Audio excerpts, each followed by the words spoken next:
বর্তমান দুনিয়ার বিশ্ব মুসলিমের নেতৃত্বে এক তুরস্ক, ঠিক কিনা বলেন? এরপরে আসি ইরান, তাদেরকে কেউ শিয়া টিয়া এগুলা বলে টলে নক আউট করে দেয়।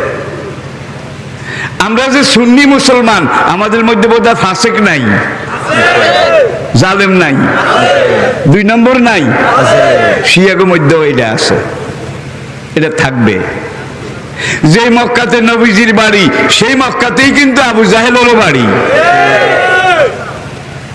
যেই মিশরে মুসা আলাইহিস সালামের জন্ম, সেখানে ফেরাউনের বাড়ি।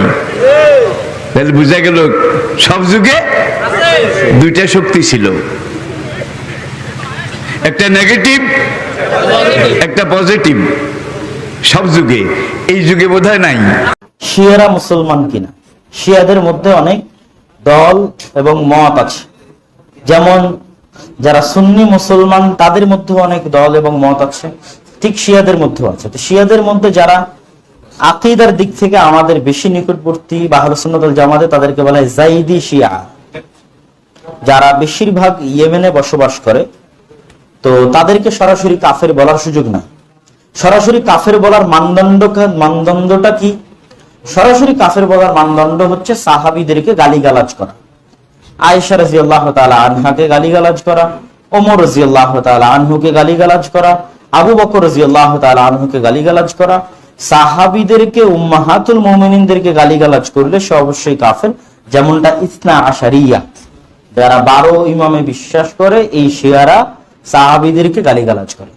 আর যাইদি শিয়ারা কি করে? শুধুমাত্র আলী রাদিয়াল্লাহু তাআলা আনহুকে ওসমান রাদিয়াল্লাহু তাআলা আনহুর উপর প্রাধান্য দেয়। তারা কোনো সাহাবীকেও গালিগালাজ করে না। তারা বলে যে সর্বশ্রেষ্ঠ হচ্ছে আবু বকর, তারপরে শ্রেষ্ঠ হচ্ছে ওমর, তারপরে শ্রেষ্ঠ হচ্ছে আলী, তারপরে শ্রেষ্ঠ হচ্ছে ওসমান। তো এইটার কারণে কাউকে সরাসরি কাফের বলা যাবে না, কিন্তু এটা একটা ভুল আকীদা। সঠিক আকীদা কোনটা? যেটার উপর আহলে সুন্নাত ওয়াল জামাতের আছে, যে সর্বশ্রেষ্ঠ আবু বকর, তারপরে ওমর, তারপরে ওসমান, তারপরে আলী রাদিয়াল্লাহু তাআলা আনহুম আজমাইন। আর কাফের কখন? যে সাহাবী। যে শিয়ারা কি মুসলিম না অমুসলিম?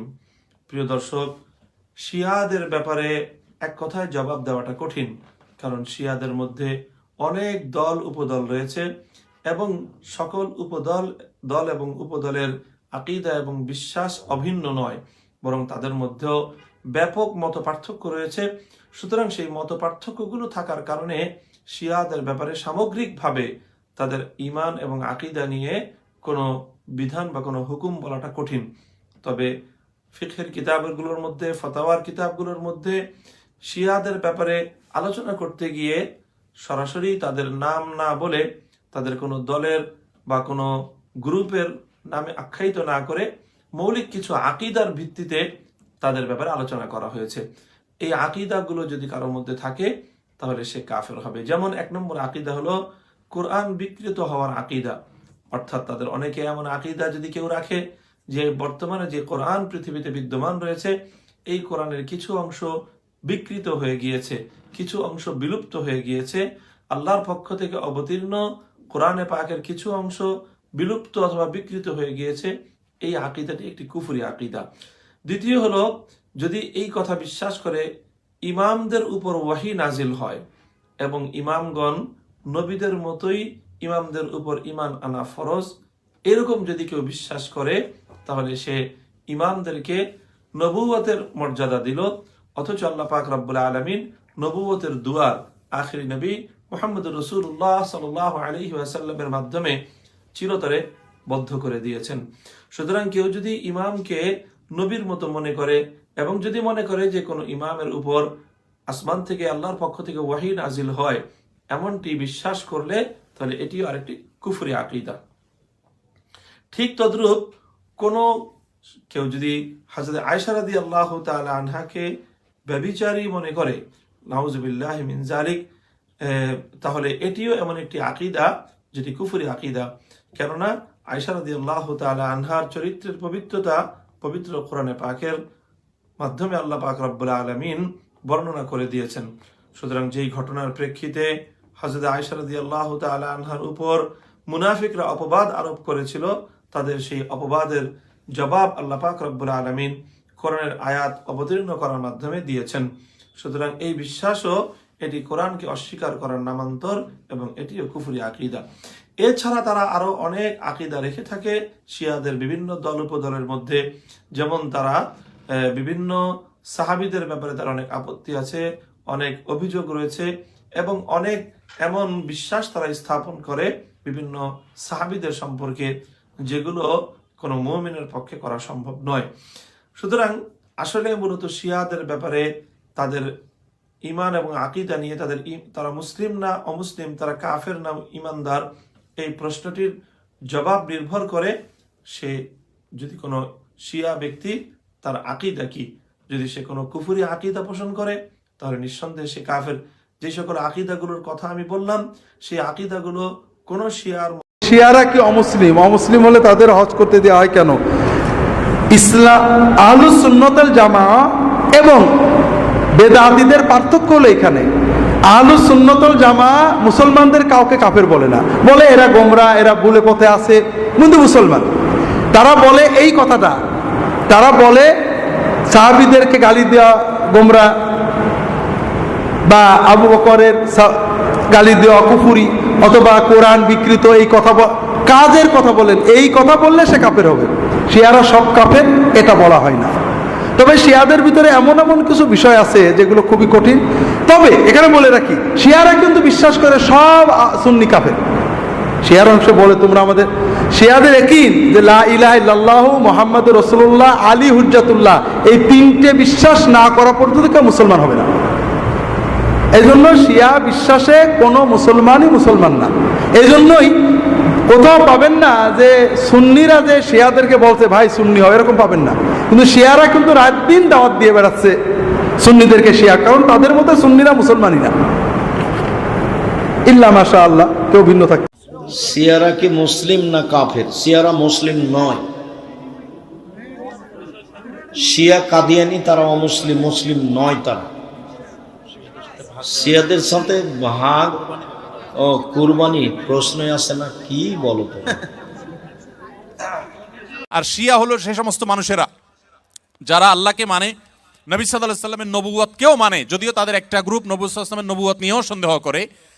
আর এর পাশাপাশি তারা শুধুমাত্র নবী পরিবারের সদস্যদেরকে মানে, সাহাবীদেরকে তারা মানে না, বরং সাহাবীদের সাথে শত্রুতা বিদ্বেষ তারা জ্ঞাপন করে, লালন করে। তো এই কারণে তারা শিয়া এবং আলাদা হয়েছেন। শিয়ারা তারা বিভ্রান্তির দিকে আছেন। শিয়া পন্থাটা বিভ্রান্তির পন্থা, এটা হেদায়েত এবং সত্য থেকে বিচ্যুত। নবী করিম সাল্লাল্লাহু আলাইহি সাল্লাম বলেছেন, আমার পরে তোমরা আমার সুন্নত, আমার খলিফাদের সুন্নতকে আঁকড়ে ধরবা। নবীর সুন্নত এবং আদর্শ যদি কেউ আঁকড়ে না ধরে, সাহাবীদের যদি আদর্শকে কেউ যদি ইগনোর করে, সে কখনো ভালো মুসলমান হতে পারে না। এজন্য আমাদেরকে সতর্ক থাকতে হবে এবং ভালো মুসলমান হতে হলে অবশ্যই কোরআন এবং সুন্নাহ উভয়টাকে অনুসরণ করতে হবে। শিয়াদের মধ্যে কিছু কিছু গ্রুপ আছে যারা বিভ্রান্ত, পরিপূর্ণ ইসলাম থেকে তারা বাহির হয়নি। আবার দুই একটা গ্রুপ আছে তারা আম্মাজান আয়েশার চরিত্রে কালিমা লেপন করে, কোরআনের আয়াত নিয়ে সন্দেহ করে, নবী সাল্লাল্লাহু আলাইহি সাল্লামের রিসালাত নিয়ে সন্দেহ করে তারা ইসলামের গণ্ডি থেকে খারিজ হয়ে গেছেন। আল্লাহ তাআলা আমাদেরকে কোরআন এবং সুন্নাহ উভয়টার অনুসরণ করার তৌফিক দিয়েছেন। আমরা আলে বাইতকে, রাসূলুল্লাহ সাল্লাল্লাহু আলাইহি ওয়াসাল্লামের পরিবারকেও ভালোবাসি, আবার তার সাহাবীদেরকেও ভালোবাসি। আমরা এখানে কোনো বিভক্ত করি না, তারা বিভক্তি করেছে, এই হলো তাদের সাথে আমাদের পার্থক্যের জায়গা। এখন শিয়াকে কাফের বলতে গেলে শ্রোতা তো রয়েছে, তারা তো এভাবে মেনে নেবে না। তাদেরকে বোঝানোর জন্য যে শিয়া কাফের, একটা মিথ্যা আশ্রয় নিতে হবে। তিনি একটা মিথ্যা আশ্রয় নিয়েছেন, বলে শিয়ারা এই কোরআনের উপরে, যে কোরআন বাস্তবে আমাদের কাছে রয়েছে, এই কোরআনের উপরে তাদের ঈমান নেই। আমরা তো ছোট কাল থেকে শুনে আসছি, মিথ্যা একটা প্রচার করা হয় শিয়াদের 40 পারা কোরআন। এখন তো আর ওই পুরো এক পারা তো কঠিন, বললে তো ধরা খাবে, হুজুর কোনো জায়গায় খুঁজে পাওয়া যায়নি। এখন সাধারণ মানুষকে যদি বলে তারা একটা আয়াত বিকৃত করেছে, এটা খুব সহজে মেনে নেবে। তখন তিনি বলছেন যে সূরা আশ-শারহ, বুঝতে পারছেন, আলাম নাশরাহ লাকা সাদরাক, এই সূরা কোরআনে রয়েছে। শিয়ারা এখানে এই কোরআনে এই সূরাতে একটি আয়াত বৃদ্ধি করেছে। তারপরে জিজ্ঞেস করছেন যে আয়াত বৃদ্ধি করে সে কাফির কি না। কোরআনে আমাদের এখানে যে সূরা রয়েছে এর মধ্যে কিন্তু আলীর নাম নেই। তারা সূরা আশ-শারহে আলীর নাম এবং উনি একটি আয়াত সাজিয়ে ওখানে দেখিয়ে দিলেন। হয়তো কোন মূর্খর বক্তব্য বা কোন মূর্খর লেখা দেখে যদি কেউ গবেষক হয় তাহলে সে মুখে উচ্চারণ করতে পারে না। সম্পূর্ণ একটা মিথ্যা আশ্রয় নিলেন, সবার সামনে বললেন তারা আশার হে মানে বিকৃত করেছে একটি আয়াত, সেখানে প্রবেশ ঘটিয়েছে, এই কারণে তারা কাফের। ঠিক আছে, এই কারণে তারা কাফের। প্রসঙ্গটা ছিল ইরান সাহায্য করছে কি করছে না। ঠিক আছে, এখন এই প্রসঙ্গ না, এখন প্রসঙ্গ হয়ে গেল যে ইরানে যারা অবস্থান করছে তারা হচ্ছে শিয়ায়ে কুবরা এবং তারা হচ্ছে কাফের।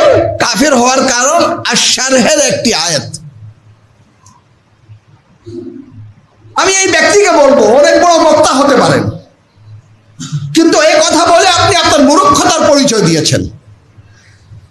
আপনি কি প্রমাণ করতে পারবেন? আমি চ্যালেঞ্জ করে বলছি, আপনি কি প্রমাণ করতে পারবেন? বরং আমি বলি, আমার একটা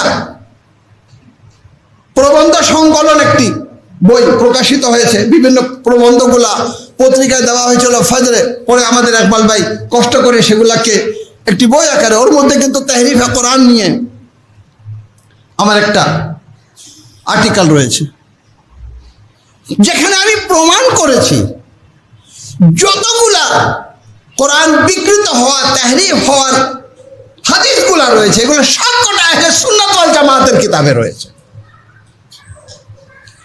এটা দিয়ে কিন্তু আমরা বলতে পারতাম যে আপনারা তাহরিফে কোরআনের বিশ্বাসী, বরং আমরা সেটা খণ্ডন করেছি। আমাদের সমস্ত মুফাসসিররা বলেছেন না, এই কোরআনটাই হচ্ছে কোরআন। এবং আমাদের এখান থেকে একটা বই প্রকাশিত হয়েছে, মাসউনিয়াতে কোরআন আস তাহরিফ, অর্থাৎ কোরআন অবিকৃত থাকার রহস্য। আয়াতুল্লাহ হাদি মারফত আমাদের কাছে রয়েছে, যে কোরআন বিকৃত হয়নি। হুজ্জাতুল ইসলাম ওয়াল মুসলিমিন মিজানুর রহমানের অনুবাদ করা। কিন্তু যাদের মাঝে আপনি কথা বলছেন, এটা আমাদের দুঃখের বিষয় যে আমরা এই বইগুলো জনসাধারণের মাঝে পৌঁছাতে পারিনি। আমরা তাদের কাছে আমাদের সমস্ত মুস্তাহিদিন, সমস্ত উলামা এবং কি ইসনা আশারীর আকীদা হচ্ছে এটা যে কোরআনে কোনো তাহরিফ হয়নি। তো একটি মিথ্যা আরোপ দিয়ে যে শিয়ারা একটি আয়াত সূরা আশ-শারহে বাড়িয়েছে এই জন্য তারা কাফের, তাদের মধ্যে আর ইহুদিদের মধ্যে কোনো পার্থক্য নেই। বাহ, এই হলো ইনসাফ। এটা হচ্ছে জুলম। মাথায় টুপি, মুখে দাড়ি রেখে আপনি জুলম করছেন, আপনি মিথ্যা আরোপ করছেন। আর কাদের উপরে করছেন? কাদের উপরে করছেন? তাদের উপরে না, যারা সামান্য হাতে গোনা কয়েকজন, তাদের বিরুদ্ধে বিরোধিতা করলে কিছু আসে যায় না। 150 কোটির মধ্যে 50 কোটি হচ্ছে শিয়া। ইমাম খোমেনি ঐক্যর আহ্বান জানাচ্ছেন, রাহবার ঐক্যর আহ্বান জানাচ্ছেন, আয়াতুল্লাহ সিস্তানি ঐক্যর আহ্বান জানাচ্ছেন। কেন? শক্তিশালী হলে কাফেররা, জালিমরা মুসলমানদের সামনে টিকতে পারবে না। আপনি মিথ্যা আরোপ দিয়ে মুসলমানের মধ্যে তাফরাকা সৃষ্টি করছেন, ইখতিলাফ সৃষ্টি করছেন। একটু বিবেকে চিন্তা করে দেখেন, হাফিজে কোরআন হয়ে কি লাভ হলো? আলিমে দ্বীন হয়ে কি লাভ হলো যখন আপনি মিথ্যা কথা বলছেন? আমি প্রকাশ্য বলছি, আমার এই বক্তব্য তার কাছে পৌঁছিয়ে দেওয়া হোক। তার কাছে যদি কোনো দলিল থাকে নিয়ে আসুক। কোনো দলিল নেই, কোনো দলিল নেই। এখন যদি কোনো ব্যক্তি কোনো আর্টিকেল লিখে থাকে, তার দায়িত্ব কিন্তু ধর্ম নেবে না। অনেকে আছে আমাদের মধ্যে পথভ্রষ্ট হয়ে একটা বক্তব্য দিয়ে দেয়, তার দায়িত্ব কিন্তু মাযহাব নেবে না। তো এটা হচ্ছে জুলম, আমি নিন্দা জানাই। কেন এই কাজটা করা হয়, কেন? এটাই শুরু থেকে হয়ে আসছে, হককে ঢেকে রাখা, বাতিলকে হকের পোশাক পরানো। যদি মানুষ শিয়াদের কাছে যায় বুঝতে পারবে তাদের আকীদা কি। যদি শিয়াদের কাছে যায় পেয়ে যাবে সে পবিত্র আহলে বাইত যাদের উপরে দরুদ পড়ে কিন্তু চিনে না। সালাত পড়েন মুহাম্মদ ওয়া আলে মুহাম্মদ।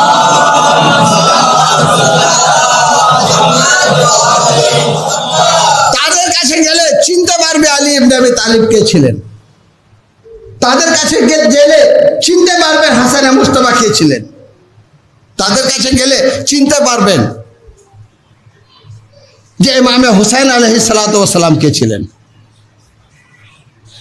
যাদের কাছে গেলে চিনতে পারবেন ফাতেমাতুজ জাহরা সালাওয়াতুল্লাহ আলাইহা কে ছিলেন। আমাকে বলতে দেন রহস্যটা কোথায়? আপনি কেন হক কথা বলতে চান না? আমি জানি। আপনি যাকে মেনে নিয়েছেন যদি আপনি গভীরতায় প্রবেশ করেন তাহলে আপনি দেখতে